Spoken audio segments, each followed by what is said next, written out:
diciendo el nombre. Ahí estamos. 3, 2, 1. Bueno, estamos acá con María Dominga Pugliese, una gran amiga. Vamos a hablar de historias de vida que son muy interesantes. Minguita, como yo te conozco, gracias por estar acá y compartir esta historia de vida que me interesa mucho. Una inmigrante en nuestro país, una gran laburante de la vida. Ella viene desde Italia y está viviendo hace muchos años acá en Argentina. ¿Cómo andas, Minguita? Bien, bien, contenta. Llegué a la Argentina teniendo 10 años, que lo había cumplido en enero, y acá llegamos el 8 de abril de 1949. Mira, Y ahí llegamos a eso de las 6 de la tarde, donde vinimos en un barco de carga, porque era la época donde estaban todos inmigrando para Julio César, todos los barcos de primera línea no daban abasto, entonces vinimos con el barco Buenos Aires. Era un barco de carga, mi papá nos había pagado el pasaje de primera, nos metieron en un camarote y ahí es donde te puedo asegurar que todos los líos que pude hacer esos días los hice. O sea, dejé marcado todo lo de alrededor mío hasta que, por la queja que hizo mi mamá, nos dieron una habitación que en definitiva era la sala de auxilio. mira, Era una enfermería. mira. Bueno, y ahí donde, pasamos 18 días desde que embarcamos en Génova hasta que llegamos acá. Mira, Mi mamá los 18 días se la pasó cubierta y yo con mis 3 hermanas haciéndome cargo. La hermanita o sea, yo tenía 10 años, mi hermana que me seguía tenía 8, Rosita tenía 6. Rosita. Y la Irene, que era la más chica, todavía no había cumplido los 2 años. ¿Y vos allí en Italia naciste en qué ciudad? Bueno, nací en Pannacone, el pueblo Pannacone, la comuna de Cesaniti, y eso pertenece a Calabria, provincia de Catanzaro. Mira. De ahí donde nací, estuve hasta los 10 años, hasta que llegamos hasta acá. Vos sabés que haciendo números, vos naciste en el 39, si no me equivoco, 39, ¿no? sí. Y justo fue la época que comenzó la Segunda Guerra Mundial, allá en Europa. Está. ¿Cómo lo transitaste o cómo te acordás, no? Si bien eras chiquita, pero ¿te quedó algún recuerdo de esos 6 años, del 39 al 45, de la época de la Segunda Guerra allí en Italia? Bueno, lo que te puedo decir que fue la única de los hermanos que pude ir a jardín.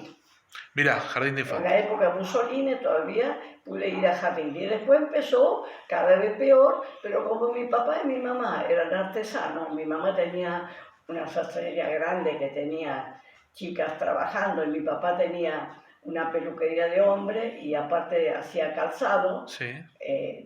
O sea, te tomaba la medida, te hacía todo. Bueno, o sea, necesidades no hemos pasado, porque era una vida tipo con trueque. El que, por ejemplo, que iba a sacar la pelusa toda la semana, eran abonados de mi papá. Entonces estaban los abonados y lo que pagaban. Los abonados le pagaban con mercadería. Claro. Y mi mamá otro tanto. Yo a mi mamá nunca la vi hacer ninguna repostería ni nada, pero en casa nunca faltaba repostería porque las clientas cuando hacían postres, budines, bizcochuelos, siempre estaban en casa. Pero lo que sí que muchas veces ponía la olla y mientras que la olla hervía, la vieja hacía los fideos al fierrito y ahí comíamos todo. Lo que sí te puedo, me acuerdo de los refugios y me acuerdo de una oportunidad que estaba bombardeando, creo, la parte de Sicilia, que por ahí se veía cerca, y fuimos a una casa de campo de un tío de mi mamá, y como mi mamá no venía, me dice el tío Juan, dice, no, fíjate, dice, ¿qué está haciendo tu mamá? Se fue, dice, a buscar no sé qué pavada, dice, y todavía no vino. Y resulta de que voy a buscar a mi mamá a ver lo que pasaba, y resulta que mi mamá había preparado los fideos con chaucha, Fíjate, y mientras se preparaba los videos con Yao, yo le había hecho una blusa a una que no tenía nada que ponerse. Pero, ¿qué pasa? Me dice, toma, probá a ver si están cocidos. Me dio el tenedor, probé eso y dice, bueno, cruzate, porque mi casa, los negocios en mi casa, los negocios estaban al frente y la casa estaba atrás. Entonces había una fuente donde salía continuamente agua. Entonces me dio un botelloncito de eso con paja, y para llenarlo con agua, así íbamos a la casa del tío Juan y llevábamos la olla con toda la comida para que comiéramos nosotros y los 2 nietos que tenía él, y llevábamos agua y todo. En una de esas que estábamos, yo me crucé, nada más que crucé la calle para juntar el agua, ¡oh! Los aviones rasándome la cabeza. Largamos todo con mi mamá y hacia abajo al pueblo, al refugio. Y con unos suecos de madera, yo adelante y mi mamá atrás. No te rías, todavía parece que lo estoy viviendo. El botellón en la mano, el tenedor, y mi mamá diciendo, largate, tira todo eso que te vas a matar, largate esto. Yo llegué al refugio con el agua, el tenedor en la mano, y a guardarse todo el tiempo, y ahí quedó la casa abierta con toda la comida, y el tío Juan, qué sé yo, cubriéndose como podían. Es lo único que me acuerdo, pero que cuando venían así de la época de que bombardeaban cerca de por ahí, mira, eso era un teatro, porque la gente al bombardear, que se trataba de salir de la casa envuelta en como fuera. Y yo me acuerdo, algunas imágenes todavía me acuerdo, pero otra cosa no te puedo decir, porque la verdad que la pasé re bien después. ¿Sufriste penurias, por ejemplo? Viste que hay mucha gente que ha venido de Europa de esa época. Vos viniste en el 49, 4 años después de que terminó la Segunda Guerra Mundial. Claro. Y lo que decían el periodo de la reconstrucción, así como el periodo de la guerra, el periodo de la reconstrucción luego de la Segunda Guerra Mundial, dice que para muchos países fue muy fuerte, mucha pobreza, mucha humildad. ¿Vos te tocó vivir situaciones de humildad extrema como se vivió en Europa después de la Segunda Guerra? No. Me acuerdo que invadieron, algunos vinieron a tomar el pueblito donde estábamos nosotros, se quedaron ahí, hasta se casaron con algunas chicas. Mira. Pero penuria, necesidad ninguna, ya te digo, porque como mi mamá y mi papá eran artesanos, todo el mundo le debía algo, y a todo el mundo. Mi papá llegó a hacer zapatos para la gente que no tenían, estaban totalmente descalzos, con los paracaídas, que cuando tomaron la Calabria, el lugar cerca de ahí, esa tela de paracaídas la usaban para hacer zapatos, para poderse tapar un poco los pies. Para la gente humilde, digamos. Para la gente humilde. No, pero yo la verdad, yo no supe lo que es necesidad, hambre, nada. Claro. No. ¿Y por qué crees que tus papás después decidieron venir a la Argentina 4 años después de terminada la Segunda Guerra? Yo te digo, mi papá era una de esas personas que cada vez que convocaban a la guerra, el primero que llegaba a la celda para que se presente era mi papá. Y Mussolini había sacado una ley, un decreto, no sé qué era, que el que tenía 4 hijos ya no lo convocaba más. Entonces éramos 3. Y mi mamá no quería saber nada, me acuerdo que lloraba. Pero mi papá dice, no, vamos a tener otro chico como más. Y resulta que cuando terminó la guerra, mi mamá a la más chica la crió prácticamente solo, porque él iba y venía, se escapaba a veces con el capote y todo como sea, se escapaba para vernos de noche. De donde estaba, no sé cómo hacía para poder llegar, nos veía, nos traía algo. ¿Pero por qué se escapaba tu papá? ¿Para que no lo convocaran? De donde estaba, digamos, en el cuartel o en el frente que estaba, se escapaba para vernos nosotros, los chicos, y a mi mamá. O sea, lo convocaron al frente, digamos, al frente de batalla. Siempre era el primero que lo convocaban al frente. Claro. Y resulta de que a mi papá termina la guerra y fue el primero que salió, porque tenía 2 hermanos acá, y lo mandaron a llamar. O sea que mi papá En noviembre del 47, mi papá ya había partido para acá. Mirá. Tuvimos un año sin mi papá y ya, te digo, en los primeros días de marzo, ya nosotros teníamos todos los papeles listos, todo para partir para acá, para Buenos Aires. Y tuvimos que ir, tuvimos 8 días en Nápoles, Mirá. en un hotel, donde tuvimos que ir a pasar La a previa. la revisación, Claro. y era todo derrumbado, todo, era una salita ahí que nos vacunaban, no sé yo, no sé cuánto. A los 8 días recién embarcamos en ese barco que te dije al principio, que era un barco de carga, bueno, y 18 días después llegamos acá un 8 de abril. Escúchame, cuando llegaste acá, amiguita, llegaste a la Argentina, a Buenos Aires, ¿qué pasaste? ¿Hicieron unos días en el Hotel de los Inmigrantes, ahí en Retiro? No. ¿Cómo fueron? ¿Llegás a un nuevo país con tu familia,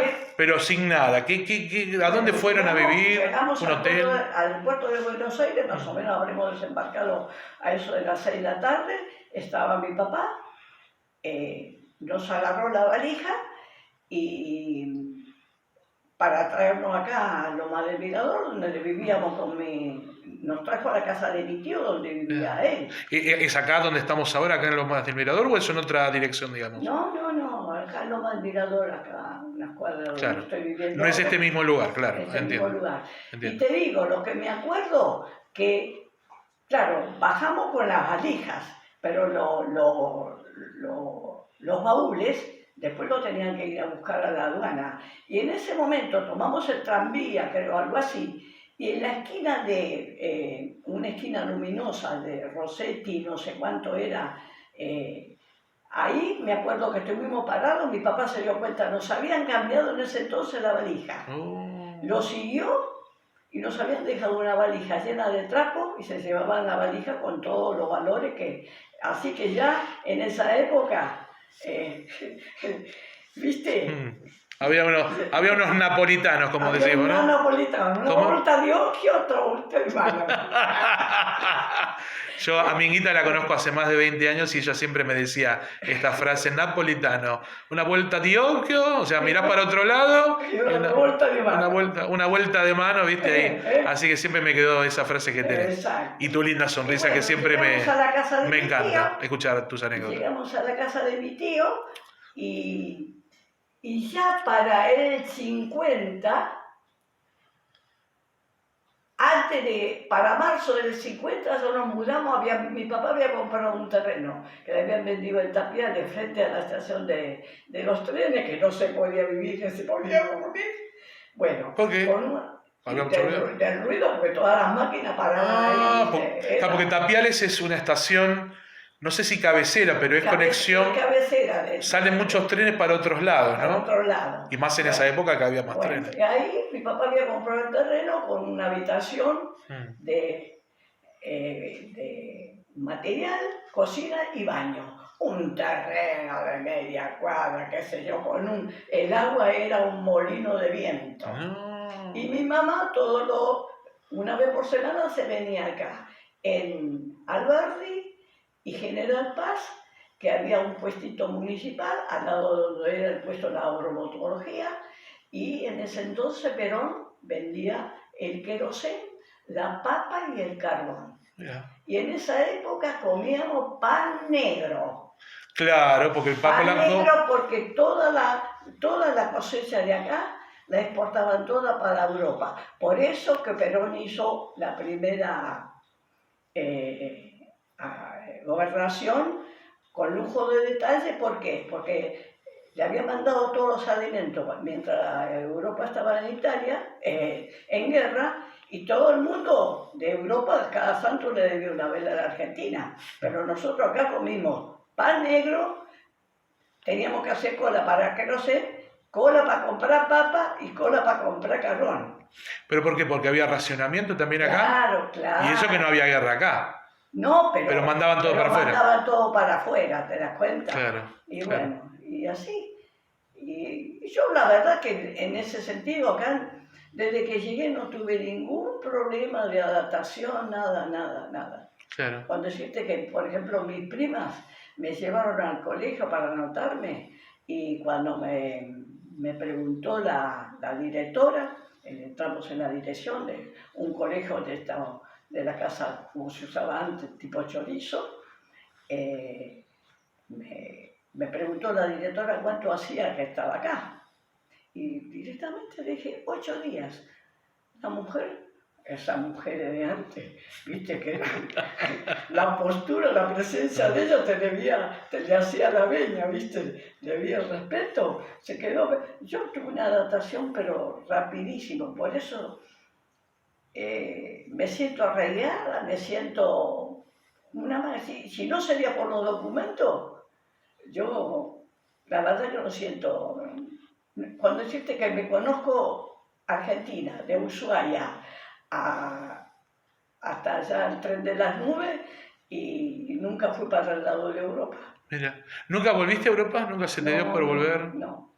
¿No quisiste? ¿No te interesó? No, nunca busqué. Nunca buscaste. Y mi mamá era una que, por ejemplo, los hermanos de ella y todo, tenía una hermana que iba, cada 2 por 3 se iba a Italia, y le decía, ¿qué te parece? ¿Vamos?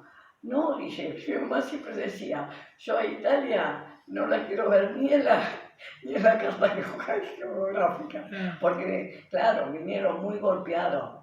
Y yo llegué a entender, porque cada tanto me preguntaba, ¿por qué mi mamá se habrá venido de allá para acá? Teniendo la casa con negocio, teníamos una casa con los 2 dormitorios arriba, cocina, baño, todo, y venir acá a vivir en una pieza con mi tío, después ir a Alto Bonce, y después, antes